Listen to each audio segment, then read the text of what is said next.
In our headlines on this Wednesday afternoon, March 27th, here in South Korea.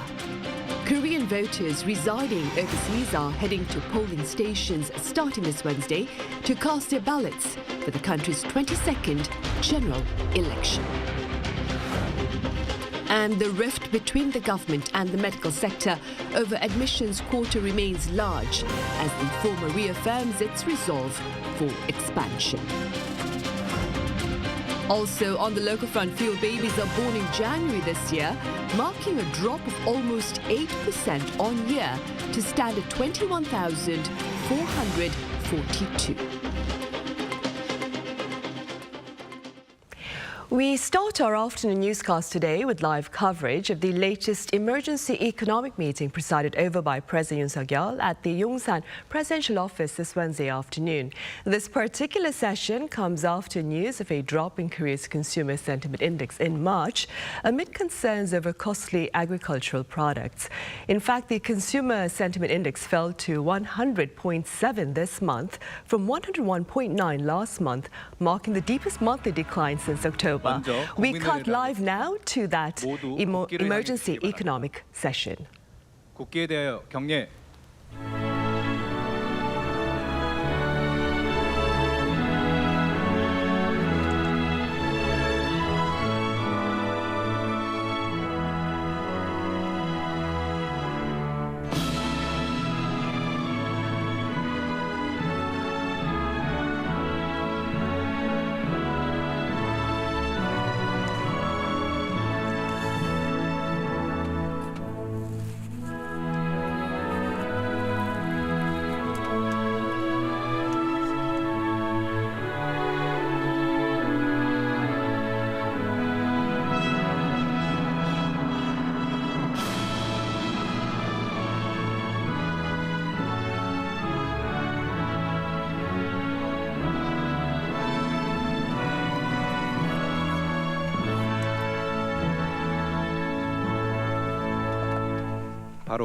At ease. Please take your seats. We would like to begin the 23rd Emergency Economic Meeting. First of all, the President will deliver his opening remarks. Hello, everyone. After the inauguration of our government on July 8, 2022, we have held the first emergency economic meeting, and this is the 23rd meeting today. This emergency economic meeting, is where the ministers of each ministries as well as the experts come together to discuss about the economy and the issues that are facing the economy and come up with resolutions. And from January this year, I have been holding the policy discussion with the people, and with those outcomes, we are putting down the silos of different ministries, and we are coming together to come up with resolutions for the policies that are helpful for the people. As so, we are doing our best to let the people understand and know that the policies are directly affecting them. At today's meeting, we are going to talk about how to ease the burden on the people's livelihood and how to support the financial aids for the people's livelihood to recover. The recent economy of Korea is showing signs of recovery. The exports are increasing due to the recent recovery in semiconductor industry, and the exports had increased 11% per day, and we are hitting the employment rate an all-time high for 25 consecutive months. And also, investments by corporations are increasing. On January 15th, during my third policy discussion with the people, Samsung and LG, they have said that they have announced a plan of 622 trillion won by 2047, and Hyundai Motors today had announced that they will invest 68 trillion won for the next 3 years, thereby increasing 20,000 jobs. And also, LG had announced that they are going to beef up their investment, and Coupang, for the next 3 years, they will invest more than 3 trillion won so that their free delivery service will be expanded to the rural areas of the country. Moreover, the first quarter direct investment by foreigners on March 25, it exceeded 60 trillion won, which is an all-time high. And as such, we hope that the warmth of this economic recovery will spread quickly to people's livelihoods, and we're going to do our best to ease the burden on people and increase their income. To this end, we will overhaul charges, and we are going to strengthen the management system of it. On January 16th, at our fourth cabinet meeting, I instructed each ministry to take a zero-based review of all charges.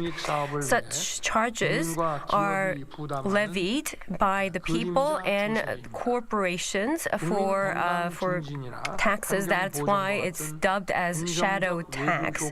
So it does have charges that have positive effects like the environment charges, but there are also charges that are hidden, that people are not well aware of.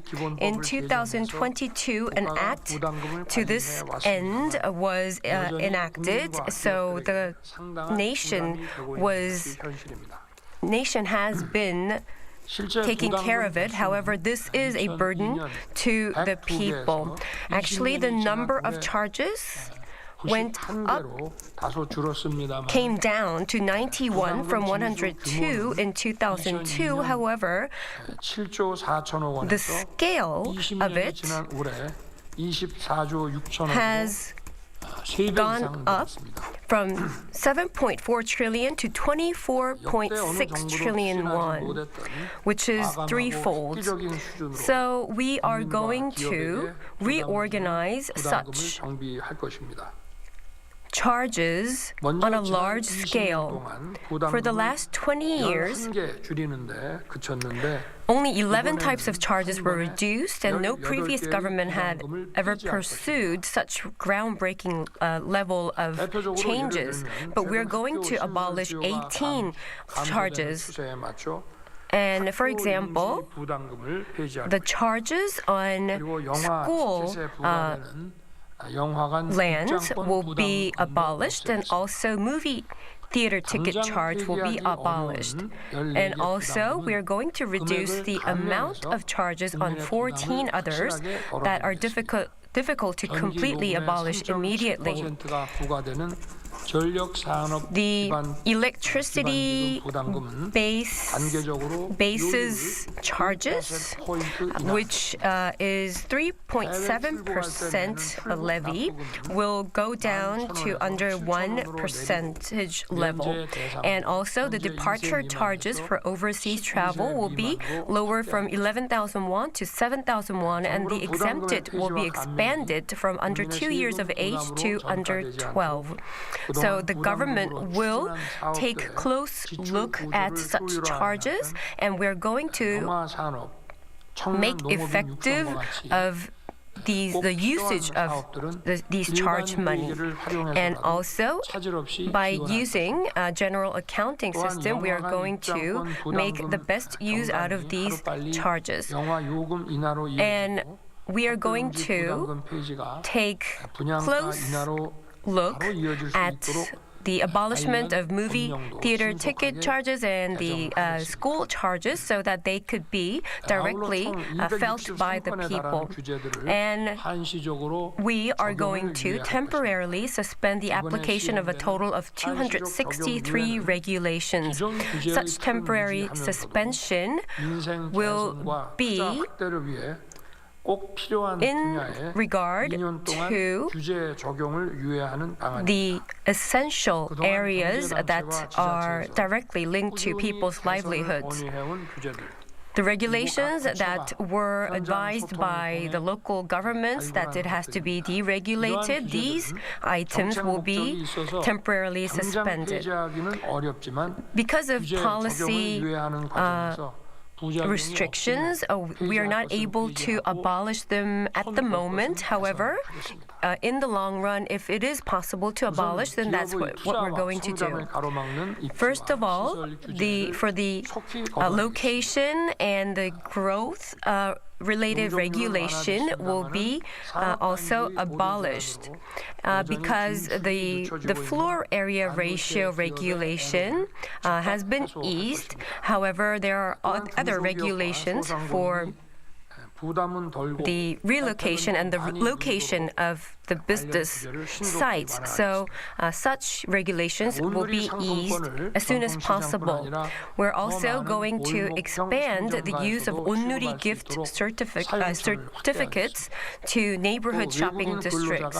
And also for foreign workers, when there's an illegal departure of them, if it is proven that the employer thoroughly managed them, they would be waived from future personnel allocation disadvantages. And in terms of daily regulations that impact the daily lives, we're going to make them proper as soon as possible. For instance, the inspection of cars, the inspection period will be extended to 5 years from 4 years, and we are also going to make more inspection sites in Seoul. And for the young adults and newlyweds, their homes that we're providing, the happy houses, the maximum residency period will be extended to 6 years to 10 years from 6. And also the critically disabled, if there's a family member who is critically disabled, there's also going to be a subsidy for them that will be promptly supported to the families. With the high prices and high interest rates, the SMEs and the micro enterprise owners, we are going to resolve the difficulties and by providing a total of 42 trillion won in funds. And with the private bank sectors and also the policy institutions, we hope that they will support the programs in a timely manner. With the government and the banking sector, we are preparing a total of 2.3 trillion won. And in January, the bank sector had already refunded 1.3 trillion won of interest to these SME owners. And the second round would start from the 29th of this month, giving back 300 billion in total. And also, from last year, we have started the repayment of the loans.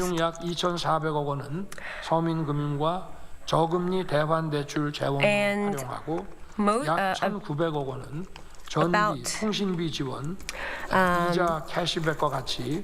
about 290 billion of the funds will be used to support the SMEs. And also 170 billion will be used to support the young people. So I hope that the banks will take a thorough management so that these funds will be used properly. And also, the government will thoroughly manage real estate PF-related risks, and we're going to provide sufficient funds to normal businesses. To this end, with LH and the LH Security Corporation, we are going to expand 5 trillion won to 30 trillion won of fund. And also, if there are if the normal companies that are suffering from a temporary difficulty in finance, they are also going to be supported. And also, I understand that the lender, I hope that the banks would play a pivotal role as a loaner, as a primary loaner. And what is most important is that we have to make sure that such measures will be effective quickly. And I hope that the ministries will listen to the local sites and the fields and private experts so that the action plans will be prepared quickly. I look forward to a productive discussion. 안건 보고 시간을 갖겠습니다. 먼저 경제부총리께서 부담금 정비 및 관리 체계 강화 방안을 발표해 주시고 이어서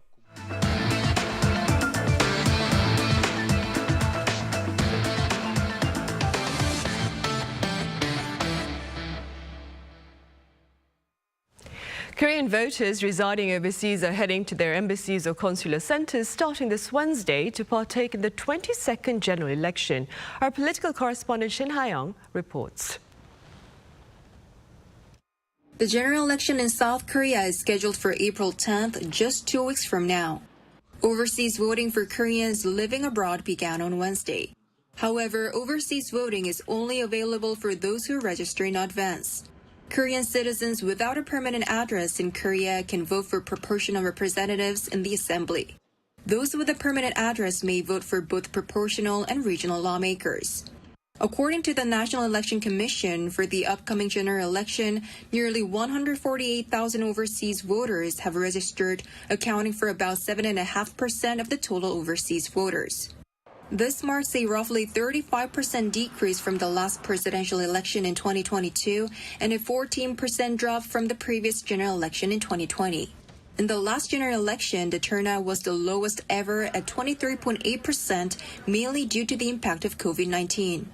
By country, the highest numbers of overseas Korean voters are in the U.S. with over 33,600, followed by Japan and China. One overseas voter based in Sweden is hoping for a united National Assembly. I hope the new parliament understands the issues facing society and remains united to solve problems. Seeing happy families in Sweden, I also hope South Korea works towards creating a fair environment where parents can equally share responsibility for their children. Meanwhile, the ruling People Power Party's interim leader Han Dong-un is slated to address overseas voters on behalf of the party's satellite party, the People Future Party. Han's focus will be on boosting the rights and interests of overseas Koreans. He is expected to address measures for bridging gaps and reforming welfare, while also appealing for support at the election. The main opposition Democratic Party initiated its campaign last week, aimed at encouraging Koreans living overseas to vote. The party pledged to strengthen support for fostering the identity of overseas Koreans by increasing aid to Korean schools and expanding scholarships. It also stressed its commitment to providing them with the same level of administrative service as those available domestically. A total of 220 polling stations in 115 countries will be open from 8 a.m. to 5 p.m. for voters until April 1st. Shin Ha-young, Arirang News. Having reaffirmed its intentions to push ahead with medical school quota expansion, the government has now also shared plans for a special healthcare budget allocation. Our Choi Soo-young has the latest. Amidst the ongoing conflict regarding the South Korean government increasing the medical school enrollment quota, the Health Ministry says it will announce a special budget plan by the end of May. To ensure concentrated and stable funding, we plan to operate a special account for essential medical services. The next 2 months will be the most important time for budget planning, with a budget request submitted to the Ministry of Strategy and Finance by the end of May. On Tuesday, South Korean President Yoon visited a general hospital in Cheongju, Chungcheongbuk-do province, and proposed that the medical field discuss the healthcare budget for next year. President Yoon said having to increase the number of medical school places is inevitable, and the medical community should come out to engage in talks. Prime Minister Han Duck-soo also met with medical school leaders to propose dialogue between medical sector stakeholders. As the government, we will actively engage in dialogue with the medical and education sectors, trying to solve problems together. Also, to facilitate talks, the government has postponed the license suspensions of doctors who have walked out in protest. However, the government is maintaining its original quota expansion of 2,000 from 2025 and has finalized its allocation plan for each med school. On Tuesday, pediatrician Lee Myung-taek was elected as the new leader of the Korean Medical Association with 65% of the votes. He has voiced opposition to the government's plan and could push for even larger-scale collective action. It's been 6 weeks since trainee doctors left their hospitals in protest. To show their solidarity with them, the exodus of medical school professors nationwide has continued. Professors at most of the country's 14 medical schools have submitted their resignation letters, including almost 430 at Ulsan University and around 400 at Seoul National University. To minimize disruption to patient care, the government says it will deploy an additional 1,900 physician assistant nurses and 200 more public health doctors. Choi Soo-young, Arirang News. And in other news, the number of newborns sank substantially lower in January this year, aggravating concerns over Korea's population decline. Our Lee Soo-jin has the latest numbers. The number of births in South Korea dropped again in the first month of the year. Data from Statistics Korea on Wednesday shows that the number of births came to 21,442 in January, down 7.7% compared to the same month last year. That's the lowest on record for any month of January.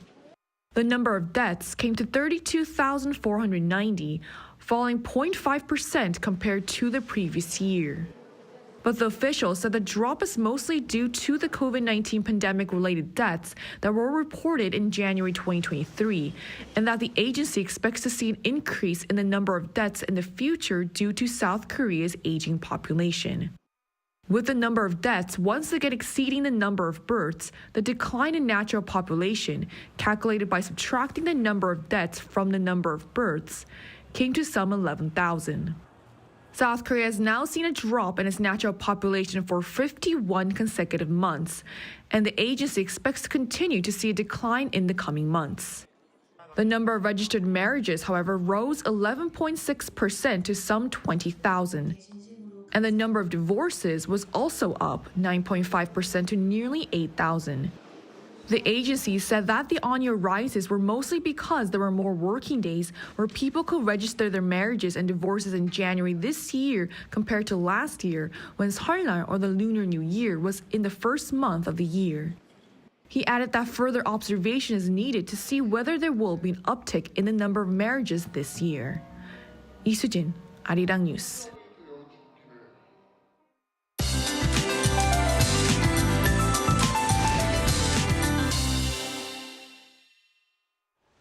Good afternoon. Those in southern provinces had a rough morning to start the day with dense fog. Conditions have improved and highs are rising fast, going 2 to 9 degrees Celsius, higher than Tuesday afternoon.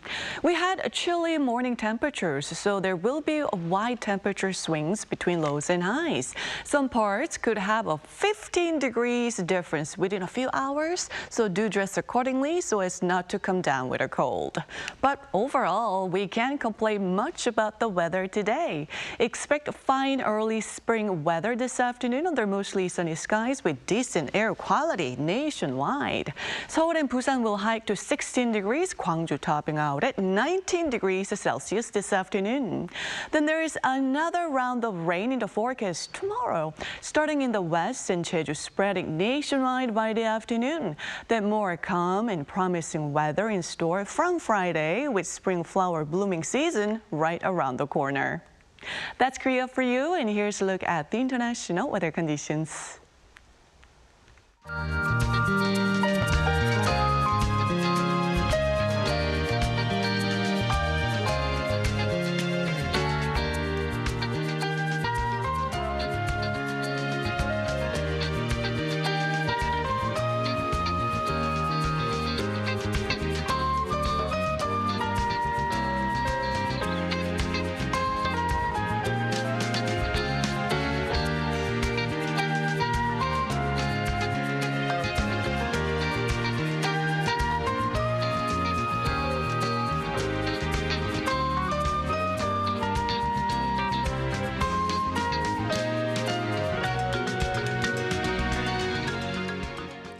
Right, and that ends our Wednesday afternoon newscast. Thank you for watching. Do stay with us for our panel session coming up next.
Lotte takes a new leap beyond its boundaries. Our change will lead to better lives for all. New Lotte, the power of a better world. New today, better tomorrow. Lotte. Children's laughter, hope, dream. K-animation belongs in them. Interesting and valuable story that transcends between everyday life and dream. Surprising spectacle where imagination becomes real. An array of subjects catering from infants to adolescents. For our story to reach all corners of the world. K-animation makes healthy laughter for children.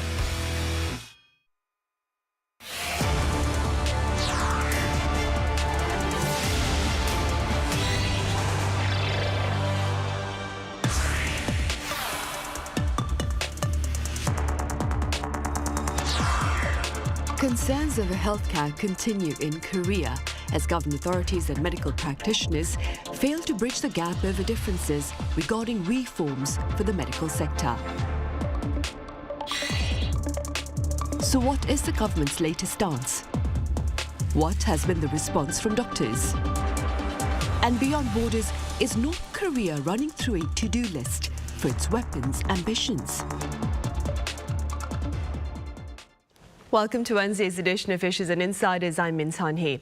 It's that time of the week yet again, during which our foreign correspondents touch upon a number of headlines here in this part of the world and beyond. Today I have Nicholas Docker here in the studio. Nicholas, it's good to have you back. Good to be here, Sai. I also have Melanie Jensen with us. Melanie, welcome back. Thank you. Nicholas, we'll start with you then. Let's begin with the latest developments regarding the standoff between government authorities and the medical practitioners here in the country. What are the latest remarks from the government here? Well, we've been hearing in the last few days what we've been hearing the last few weeks. On one hand, the government is pointing out the need to have a more flexible approach towards doctors. It's what Yoon said during the weekend, and what's been pointed out recently, that there's a need for the government to discuss with doctors, to be lenient with the trainees or the more senior doctors that are willing to go back to work. But on the other hand, there's a hard line that is basically saying we will implement this reform. We heard from Interim Ministry Lee Sang-min saying today that the reform will go forward, that by May we'll see 2,000 supplementary university students in medical school. So it's been kind of the same speech from the government. We will go forward with this reform, and if you are going back to work, we will find ways to ease the suspension or ease the burden on the doctors that make that choice. But there's a larger question for the government in that long standoff now, is how do we really address the issues at stake, because it's been more than a month now, and the doctors don't seem to be willing to go backwards. And how do we, so we're going to add 2,000 new doctors in medical schools, so that will solve part of the issue. We know that now in Korea, if we take out Seoul, there's a real lack of doctors, especially in rural areas. The rate of doctors, I think, for Korea outside of Seoul is 1.96 for 1,000 inhabitants. It's way lower than the OECD figures of 3.30 something. So there's this real need. Yes, adding more doctors will solve it, but then the other part of the issue is that we lack doctors in Korea in the most important fields, which is pediatrics, high-risk surgeries, and obstetrics, emergency medicine, all those sectors. So on this part and on the fact that we need more doctors in rural area, there's a need to talk with the doctors because the issues won't solve itself. How do we do it? Do we incentivize doctors to go into rural areas? Do we force doctors to stick to their specialty? So there's still a lot of questions, and I think the government has now, time is running, the elections are coming up on the 10th of April. The doctors don't seem to be willing to go back to work without abandoning this reform. So I think there's probably a need for a new approach from the government because the situation is worrying at the hospital and yeah, time is running out. Right, and all that being said, Melanie, what has been the response from the medical sector itself? Well, same as it has been the last month. The doctors are not willing to move before that this reform is pulled back, before they get better work conditions. Actually, just this week, they appointed a new leader to lead the strike. I believe his name is Lim Hyun-taek. And he is already the head of the Korean Pediatric Association. And he is definitely known to be a hardliner in the sense that he has already said that they will not step back. They want this reform to be pulled back. And actually, Mr. Lim has also been saying that he will not resume the talks with the Korean government until the vice health minister has been fired. So this is definitely still a problem that is huge in Korea, and it seems like there is no resolution to it right now. We still have more than 90% of trainee doctors who have walked out, along with a few medical professors at universities and at hospitals. Senior doctors have also been walking out, so there is definitely still this very stern standoff between the doctors and the government. And well, there seems to be no resolution as for now. Right, unfortunately that is. Moving forward, Nicholas, Seoul's foreign ministry has extended its condolences to Russia over a very shocking shooting incident that involving an IS-affiliated terrorists at a concert hall in last Friday, I believe. Now, I understand France, for its part, has raised its terror alert warning in light of this appalling assault. What more can you tell us, especially keeping in mind, of course, that Paris will be hosting the Olympics this summer? So yeah, the terrorist threat has been looming around France for some time now, and I think a lot of us in France expected, the terror warning to be raised in light of the upcoming Olympics. But for sure, this terrorist attack in Moscow kind of, made it happen maybe earlier than expected. When it comes to this particular group, Islamic State in Khorasan, it's a region between Afghanistan, Iran. We've seen people from Afghanistan, Tajikistan operating in that specific attack in Moscow. They've been already operating in France and elsewhere in Europe. There's been arrest in France, I think, in 2022 from members affiliated of this group. So the threat is already here for Western Europe and for France when it comes to that group. So what is going to happen for the Olympics? We already know that 4,000 more military personnel are going to be patrolling around France, specifically around religious buildings, mosques, synagogues, churches, high school that have been target of a lot of bomb threats recently in France, but also anybody that came to France could see that in train station you have military personnel heavily armed. You have the same in airports. So I think the level of day-to-day surveillance is going to be raised. But the other part that is harder to see is actually the change of attitude from the French intelligence service since the Nice attack in 2016. The idea is not to chase terrorists once they did their deed, once the attack has been done, but the idea is to prevent any terrorist attack. And there's been change in the process, and that will be a key for the Olympics because we know it's a very important event. There will be millions of people in France at that time, and of course it's a target for a lot of terrorist organizations. So yeah, as I mentioned, we've been having threats against schools. There's been one terrorist attack in France that has been avoided every month and a half. So the figures are really high already. But what are we what kind of threats are we looking coming into the Olympic? There's the risk of a terrorist group, as we mentioned, Islamic State and Khorasan. Those are usually bigger operation. There's more personnel.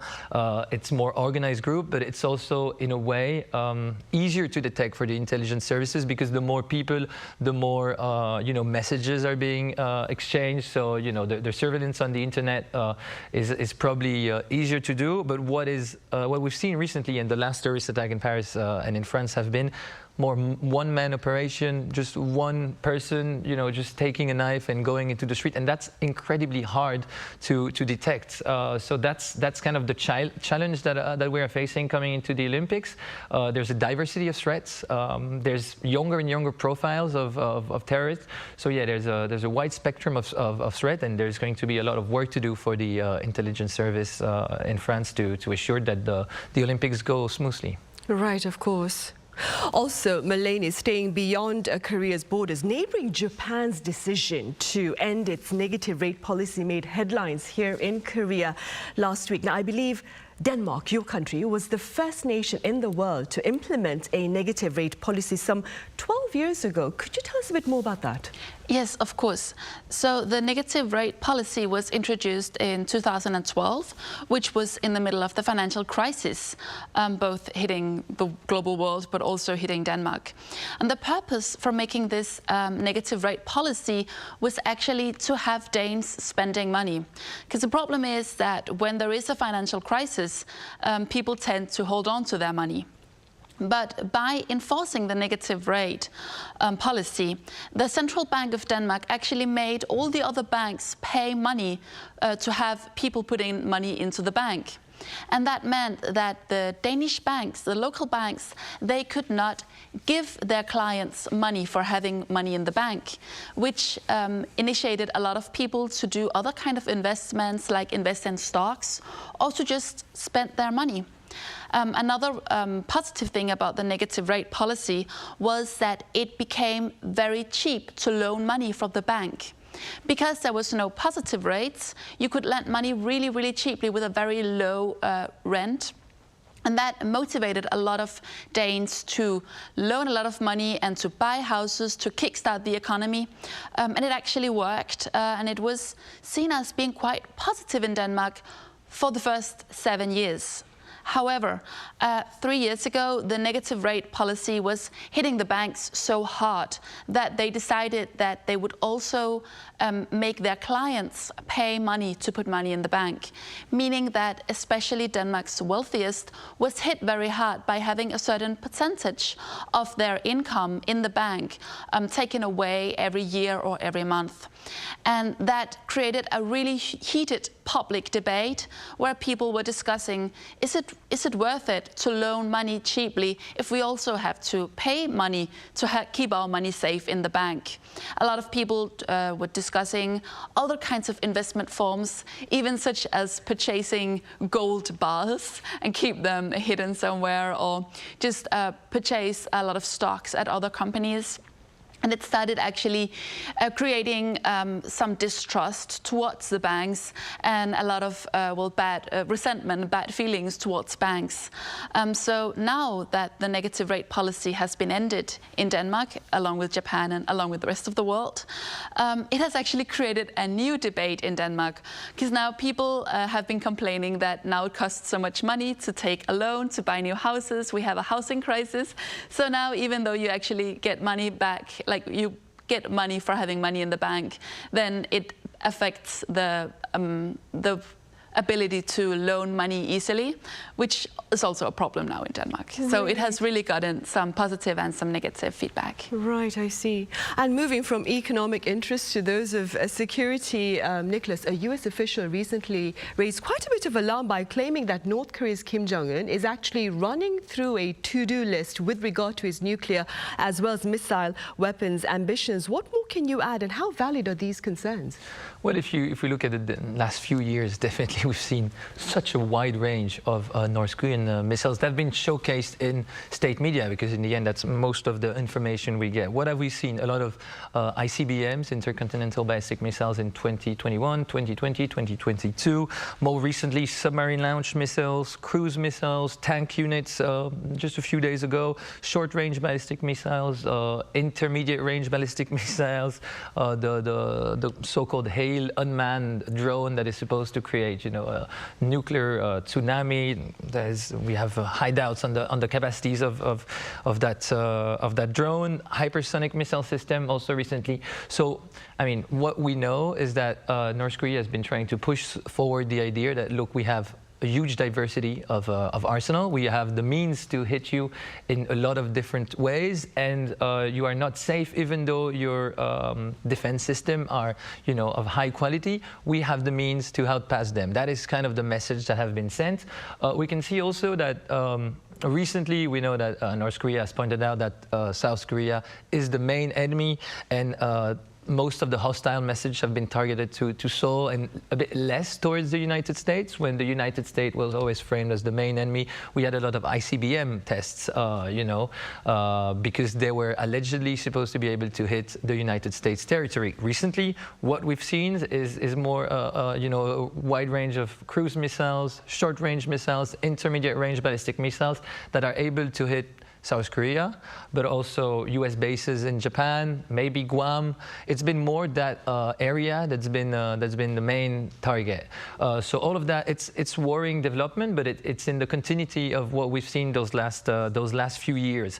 What is even more worrying is that recently we know the quality of the North Korean arsenal has increased, but also now what they have and what they didn't have a few months ago is real life data on the quality of their weapons, because we know that there's a certain number of ammunitions, ballistic missiles, probably the Hwasong-11, KN-23, KN-24 have been found in Ukraine, so they're being used by the Russian army against Ukraine. And what that gives Pyongyang, it's now they know how well they perform in a real-life situation, which is unprecedented for North Korea. Before, they didn't have this data, so it's going to allow them also to, kind of know what they need to produce. Yes, for the needs of Russia, but also for their own needs, how their shells perform, how any kind of ammunition they send or Russia's way perform, and that's I think a major change that we need to be looking into, and we need to be cautious to kind of being able to assess what is the concrete level of threat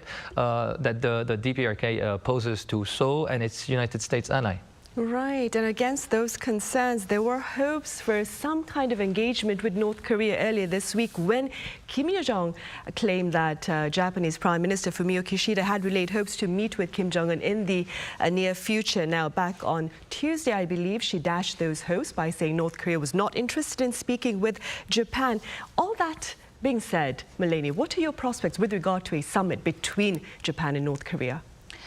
I don't believe such a summit will come anytime soon, to be honest, mainly because it's very typical North Korea to, throw out a line and then pull it back and have this kind of small game with other foreign countries. So I do believe that this was just some kind of play that that North Korea was like throwing towards Japan to see how would they react potentially.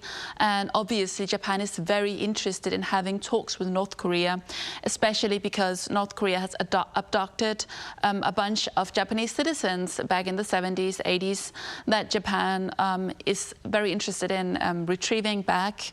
And there has previously been some summits between Japanese leaders and North Korean leaders where it has actually been possible to get some of these people back into Japan. However, it seems like it will not happen in near future, particularly because North Korea initially said that if these talks were even to be held, there is no way that they would be talking about the abductees, because they already see it as a problem that has been solved, even though the citizens are obviously still in North Korea or dead, or we don't know what happened to them. Japan, on the other hand, is very interested in having this summit just to have the potential of getting the people back, but also because Fumio Kishida at the moment is one of the least popular democratic leaders in the world. He's less popular than Yoon Suk-yeol, less popular than Macron in France. He's less popular than most state leaders. So I think if he could actually manage to meet with Kim Jong-un, it would definitely boost his popularity. However, it doesn't seem that the summit will come to be. We can only hope for Japan that North Korea might in the future, maybe in a few months, maybe in a few years, again be willing to cooperate with Japan in order to maybe gain some kind of diplomatic relationship. However, it seems like just as we saw that there was something to happen, the hopes have already been crushed, even though, from my perspective, it seems like Japan did everything they could to make these talks happen. Japan has not, at least openly, said that they would be interested in getting the people back. They have not made any of these kind of remarks. They have said that they would be able to speak with North Korea on any kind of condition. But yeah, I don't think it will happen. Right. Meanwhile, Nicholas, I believe we have time for one more question. Perhaps we can end on a light note today, keeping in mind all the somber news we've been covering thus far.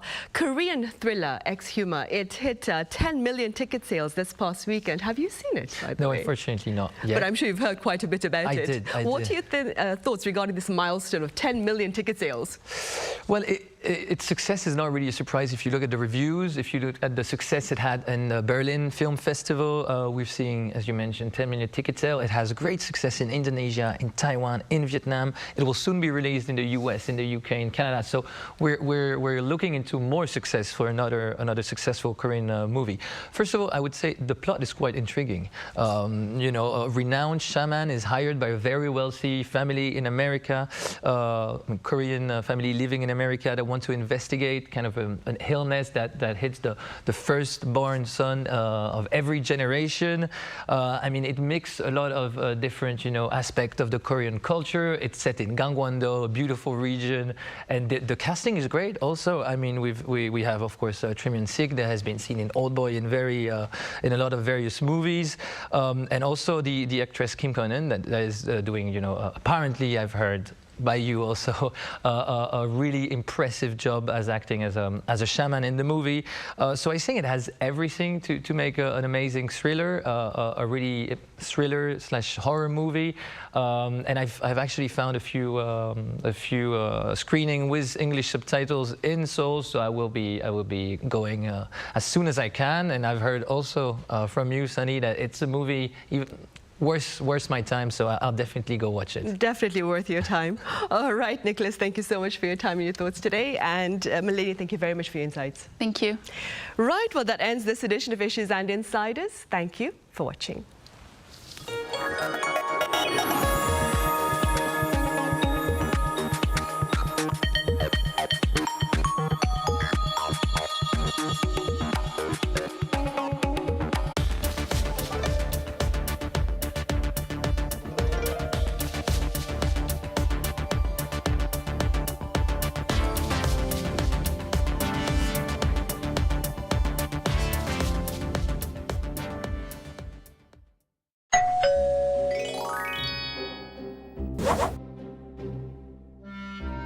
So